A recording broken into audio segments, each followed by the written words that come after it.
এই দিনটি ছিল 2023-এর 15ই এপ্রিল। আমার জীবনের সবথেকে খুশির দিন। এত খুশি হয়েছিলাম বলে বোঝানো যাবে না।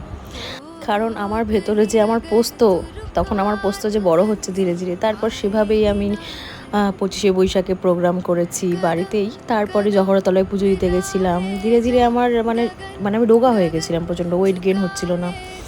তারপর তো ধীরে ধীরে অনেক কিছুই এসছে, অনেক অকেশনই এসছে। এটা আমার অ্যানিভার্সারির পিক ছোটো করেই করা হয়েছিল। বেবি বাম্পও ধীরে ধীরে বাড়ছিল।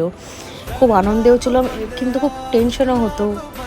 তো আমি সেই টেনশনে এমন না যে কিছু করিনি, সবই করেছি। যেরকম আমি রান্নাবাড়িও করতাম, কখনো শুয়ে বসে থাকিনি, আবার পুজোতেও ঘুরেছি। এই করতে করতে করতে করতেই আমার সেই দিনটা চলে এসেছিলো, আমার পোস্তকে দেখার দিনটা। তো আমি খুব এক্সাইটেডও ছিলাম, খুব ভয়েও ছিলাম। এটা হচ্ছে সেই দিনের সকালটা। তারপরে তো অ্যাডমিট হয়ে কিছুক্ষণের মধ্যে আমার পোস্তকে পেয়ে গেছি। এই যে আমার পোস্ত সোনা,